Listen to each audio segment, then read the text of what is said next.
सुरुवातीलाच महत्त्वाची बातमी राज्याच्या राजकारणातून मित्रांनो, अजितदादा पवार यांच्या मृत्यूच्या नंतर, अपघाताच्या नंतर मित्रांनो, सगळ्यात मोठी घडामोड दिल्लीतून समोर येते।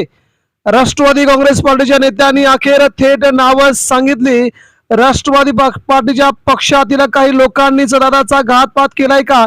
मित्रांनो, राज्याच्या राजकारणातील सगळ्यात मोठी घडामोड रोहित पवारांनी काल केली। सगळ्यात मोठी मागणी आणि अखेर तसंच घडलं। केंद्रीय नागरी उड्डाण मंत्री यांचा थेट राजीनामा। रोहित पवारांनी नेमकं काय मागितलंय मित्रांनो, सविस्तर बातमी जाणून घेऊया। देशाच्या राजकारणातून आलेली सगळ्यात मोठी घडामोड मित्रांनो, काल रोहित पवार यांनी केंद्र सरकार आणि राज्य सरकार दोघांनाही उघड्यावरती पाडले आणि महाराष्ट्राच्या राजकारणात अजितदादा पवार यांची भूमिका किती महत्त्वाची होती।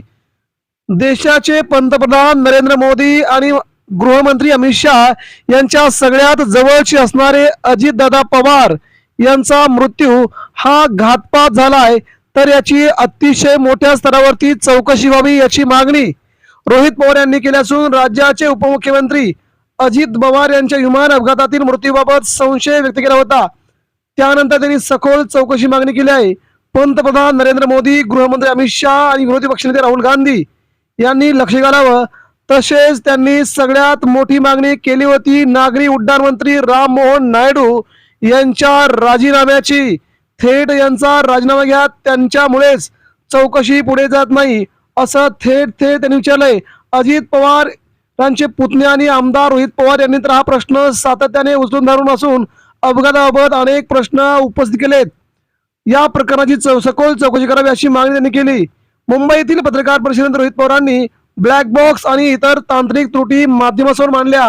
ब्लॅक बॉक्स याबद्दल सगळ्या माहित्या मांडल्याच्या नंतर VSR कंपनीवरती बंदी घालायची मागणी रोहित पवार यांनी केली आणि आता मात्र देशातील नागरी उड्डाण मंत्री नायडू यांचा राजीनामा देशात नरेंद्र मोदी यांनी घ्यावा अशी थेट मागणी केली आहे। VSR कंपनीच्या मालकाला साथ असल्याचा आरोप त्यांनी केलाय। प्रकरणामागे अत्यंत प्रभावशाली लोकांचा सहभाग असल्याचंही त्यांनी म्हटलंय। त्यामुळे सध्या VSR ला नेमकं कोण वाचवतंय? अजित पवार यांचा घातपात या मोठ्या अधिकाऱ्यांनी नेत्यांनी घडवून आणलाय असा थेट रोखठोक सवाल रोहित पवार यांनी मांडल्यामुळे आता नेमकी नावं कोण येत आहेत याकडे सगळ्यांचं लक्ष लागलंय। लोकही प्रभावशाली आहेत। भारताचे सर्वात मोठे प्रभावशाली नेते नरेंद्र मोदी आणि अमित शहा हेच त्यांना न्याय देऊ शकतील। त्यांनी या प्रकरणी जातीने लक्ष घालावे। मी नरेंद्र मोदींना याविषयी ईमेलद्वारे पत्र लिहिणार आहे असंही रोहित पवार म्हणाले।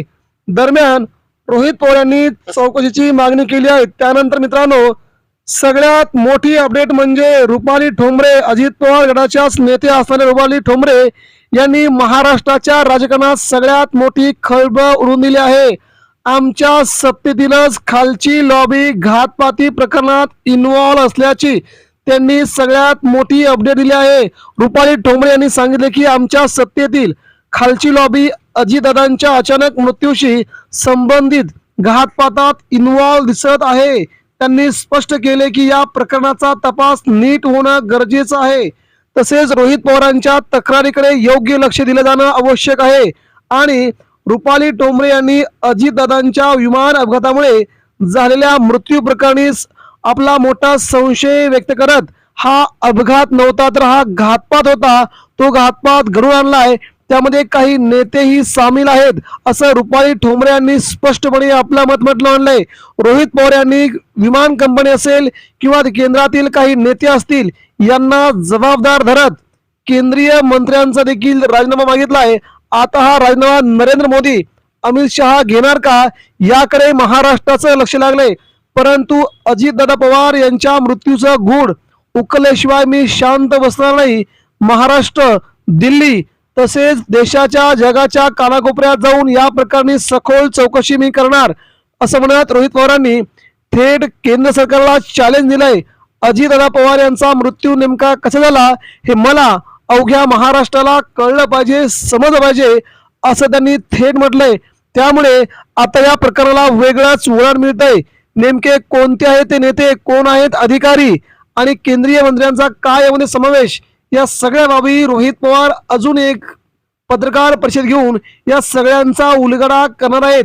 त्यामुळे रोहित पवारांच्या या पत्रकार परिषदेकडे आपण खूप मोठ्या प्रमाणात गंभीरतेने पाहिलं पाहिजे असं सध्या महाराष्ट्रातील जनता म्हणते. त्यामुळे अजित पवारांचा हा मृत्यू अपघात नसून प्रत्यक्षरित्या घातपातच घडून आणलाय याची शंका आता रोहित पवार नाही तर संपूर्ण महाराष्ट्राला आली. मित्रांनो, याबद्दल आपणास काय वाटतंय? अजितदादा पवार यांचा अपघात हा मृत्यू आहे की घातपात आहे? नक्कीच या प्रकरणी